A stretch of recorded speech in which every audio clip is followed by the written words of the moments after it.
उद्देश्य। इस पाठ के अंत में आप निम्नलिखित सीखने में सक्षम हो जाएंगे।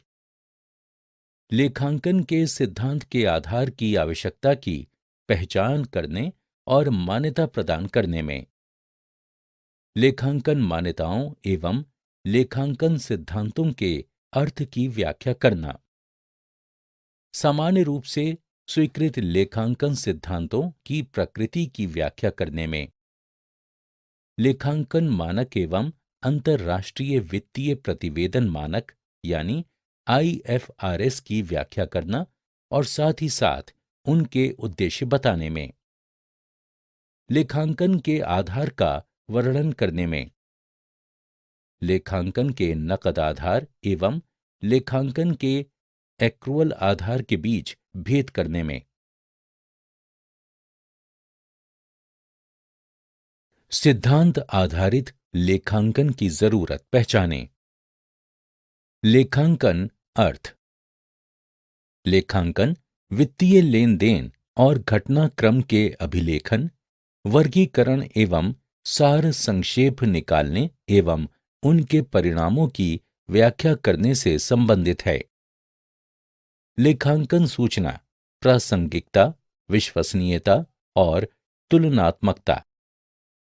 लेखांकन का उद्देश्य किसी फर्म के वित्तीय प्रदर्शन के विषय में कई इच्छुक प्रयोक्ताओं जैसे कि स्वामियों, प्रबंधकों, कर्मचारियों, निवेशकों, लेनदारों, आपूर्तिकर्ताओं और कर अधिकारियों को जानकारी उपलब्ध कराना है।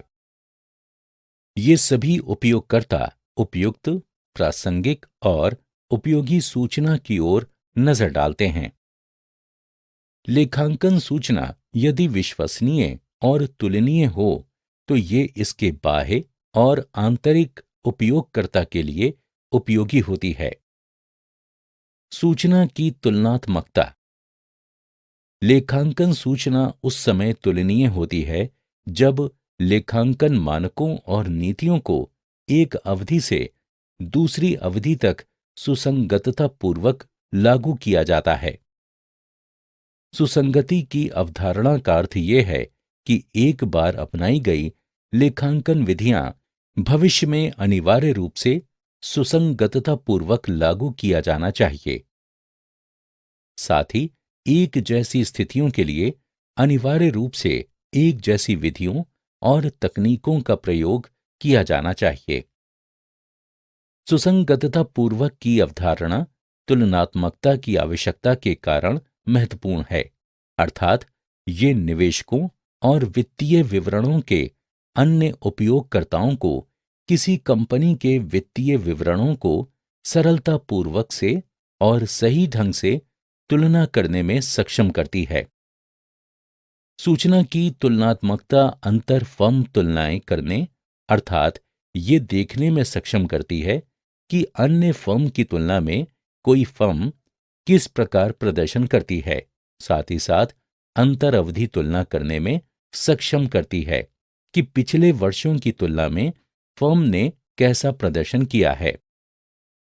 इसी कारण लेखांकन के उचित सैद्धांतिक आधार का विकास करने की आवश्यकता उत्पन्न होती है।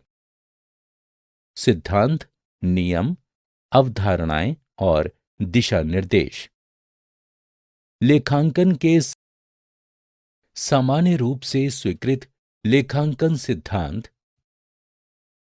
लेखांकन सिद्धांत अर्थ एवं उद्देश्य। लेखांकन सिद्धांत ऐसे नियम और दिशा निर्देश हैं जो वित्तीय डेटा का अभिलेखन करते समय कंपनी द्वारा अनिवार्य रूप से पालन किए जाने चाहिए। लेखांकन सिद्धांतों का विकास लेखांकन अभिलेखों में एकरूपता और संगतता बनाए रखने के लिए किया गया है। सिद्धांत की परिभाषा AICPA के द्वारा दी गई है। इसका अर्थ होता है कार्रवाई के लिए अंगीकृत या पेशेवर सामान्य विधि, आचरण या अभ्यास मूल या आधार। सामान्य रूप से स्वीकृत लेखांकन सिद्धांत। इनका संदर्भ वित्तीय विवरणों को तैयार करने और उनका प्रदर्शन करने में एक रूपता लाने के लिए व्यापार लेन देन की अभिलेखन और प्रतिवेदन के लिए अपनाए जाने वाले नियम और दिशा निर्देश से होता है। उदाहरण: एक महत्वपूर्ण नियम सभी लेन देन को ऐतिहासिक लागत के आधार पर अभिलिखित, जो भुगतान किए गए पैसे के लिए नकद रसीद जैसे दस्तावेजों के माध्यम से सत्यापन योग्य होती है। इससे अभिलेखन की प्रक्रिया में निष्पक्षता आती है और वित्तीय विवरण विभिन्न उपयोगकर्ताओं के लिए अधिक से अधिक स्वीकार्य हो जाते हैं। लेखांकन सिद्धांत स्थिर प्रकृति के नहीं होते हैं। ये कानूनी, सामाजिक और आर्थिक वातावरण एवं उपयोगकर्ताओं की आवश्यकताओं में होने वाले परिवर्तनों के अनुसार निरंतर प्रभावित होते रहते हैं। ये देखा जाता है कि सिद्धांतों, अभिधारणा, परिपाटियों, संशोधनकारी सिद्धांतों, मान्यताओं आदि को अंतर परिवर्तनीय रूप से उपयोग किया जाता रहा है और इन्हें बुनियादी लेखांकन अवधारणाओं के रूप में संदर्भित किया जाता है। आधारभूत लेखांकन संकल्पनाओं के अर्थ और उद्देश्य की अभिव्यक्ति। आधारभूत लेखांकन संकल्पना लेखांकन सिद्धांत ऐसे मूलभूत विचार, नियम या बुनियादी मान्यताएं हैं जिनका पालन सभी प्रकार के लेखा एवं वित्तीय विवरणों को तैयार करते समय किया जाना चाहिए। व्यावसायिक इकाई संकल्पना व्यापार और उसके स्वामी, एक से अधिक स्वामी, दो अलग सत्ता हैं। मुद्रा मापन संकल्पना व्यापार के सभी लेन देन पैसे के पदों में अभिलिखित किए जाते हैं। ये मापन की आम यानी सर्वनिष्ठ इकाई का प्रावधान करती है। सतत व्यापार संकल्पना ये मानती है कि परिचालन की दृष्टि से व्यापार निकट भविष्य में चलता रहेगा। लेखांकन अवधि संकल्पना लेखांकन अवधि समय का वो विस्तार है जिसे वित्तीय विवरणों के एक सेट द्वारा आच्छादित किया जाता है। ये अवधि उस समय सीमा को परिभाषित करती है जिसके दौरान व्यापारिक लेन देन वित्तीय विवरणों में संचित हो जाते हैं और क्रमिक समय अवधियों के परिणामों की तुलना करने के लिए निवेशकों को जिनकी आवश्यकता होती है। लागत संकल्पना इस संकल्पना के अनुसार फर्म की सभी परिसंपत्तियों को उनके वर्तमान मूल्य के स्थान पर खरीद मूल्य पर अभिलिखित करने की आवश्यकता होती है। द्विपक्षीय संकल्पना ये लेखांकन का मूलभूत सिद्धांत है। ये कहता है कि प्रत्येक लेन देन के दोहरे प्रभाव होंगे, अर्थात प्रत्येक डेबिट का संबंधित क्रेडिट और प्रत्येक क्रेडिट का संबंधित डेबिट होगा। इसलिए लेन देन का अभिलेखन करने में कम से कम दो खाते शामिल होंगे। आगम वसूली मान्यता सिद्धांत इसका अर्थ यह है कि किसी व्यावसायिक लेन देन के लिए आगम को लेखांकन अभिलेखों में केवल तभी सम्मिलित किया जाना चाहिए जब उनकी वसूली हो गई हो। मिलान संकल्पना इस संकल्पना के अनुसार आगम को तब मान्यता प्रदान की जाती है जब उन्हें अर्जित किया जाता है, न कि जब नकद प्राप्त होता है। और व्यय को लेखांकन की प्रणालियों का वर्णन। लेखांकन की दो प्रणालियां।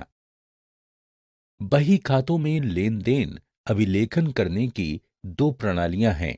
ये इस प्रकार हैं: एकल प्रविष्टि प्रणाली और दोहरी प्रविष्टि प्रणाली।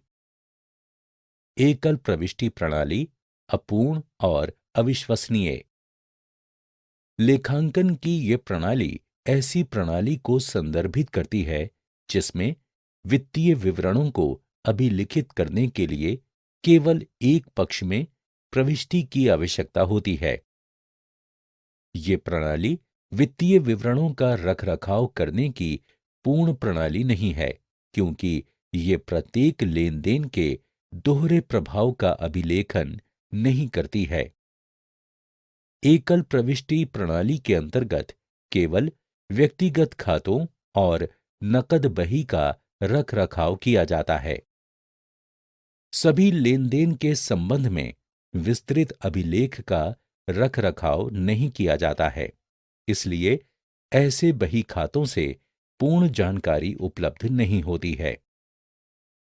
इसलिए ये प्रणाली पूर्ण रूप से विश्वसनीय नहीं है।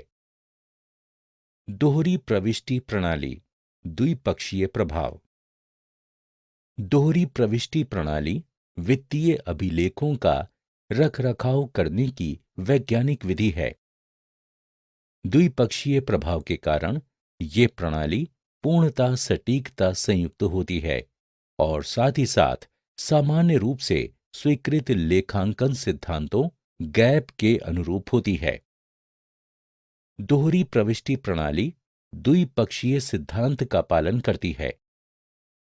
ये कहती है कि प्रत्येक लेन देन के दो प्रभाव होते हैं, अर्थात लाभ प्राप्त करना और लाभ देना।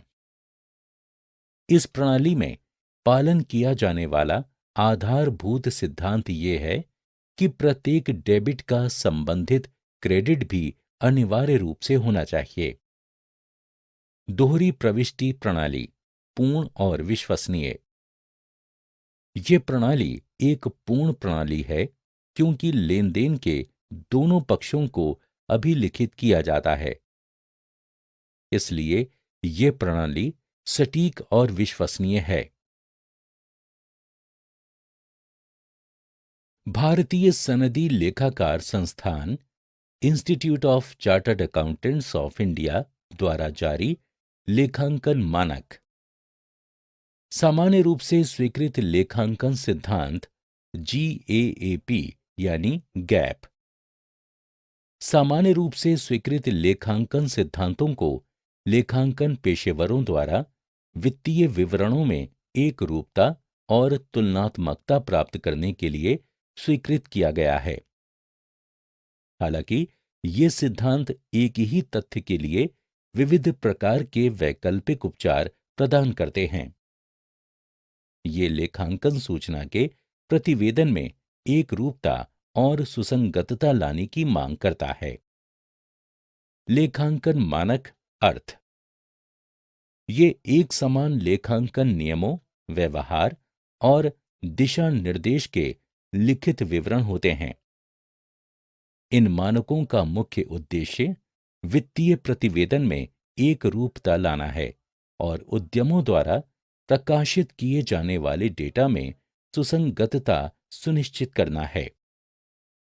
हालांकि लेखांकन मानक देश में प्रयोज्य कानूनों, प्रथाओं, उपयोगों एवं व्यावसायिक पर्यावरण के प्रावधानों को अधिभूत नहीं कर सकते।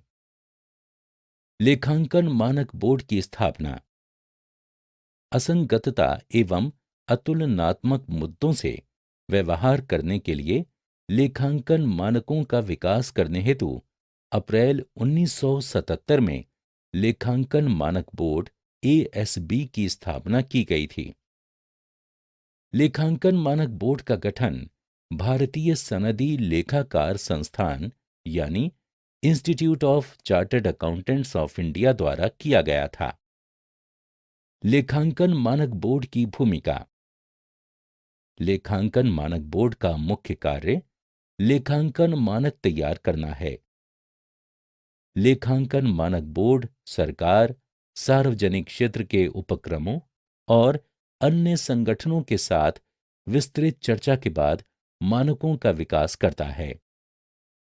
लेखांकन मानक बोर्ड अंतर्राष्ट्रीय लेखांकन मानकों को उचित महत्व प्रदान करता है। सारांश हमने जो कुछ सीखा है उसे संक्षेप में दोहराएं।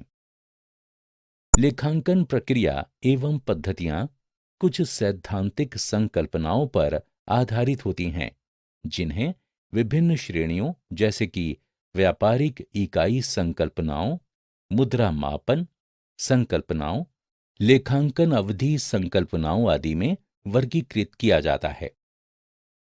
लेखांकन सिद्धांत, संकल्पना एवं परिपाटियां सामान्य रूप से स्वीकृत लेखांकन सिद्धांतों यानी गैप के रूप में जानी जाती हैं। लेखांकन मानक बोर्ड की स्थापना अप्रैल 1977 में लेखांकन मानकों का विकास करने के लिए की गई थी। लेखांकन मानक बोर्ड का गठन भारतीय सनदी लेखाकार संस्थान आईसीएआई द्वारा किया गया था। लेखांकन की वो प्रणाली जिसमें वित्तीय लेन देन को अभिलिखित करने के लिए केवल एक पक्षीय प्रविष्टि की आवश्यकता होती है, उसे एकल प्रविष्टि प्रणाली कहा जाता है। दोहरी प्रविष्टि प्रणाली वित्तीय अभिलेखों का रख रखाव करने की वैज्ञानिक प्रणाली है। लेखांकन सिद्धांतों का विकास लेखांकन अभिलेखों में एक रूपता और सुसंगतता बनाए रखने के लिए किया गया है।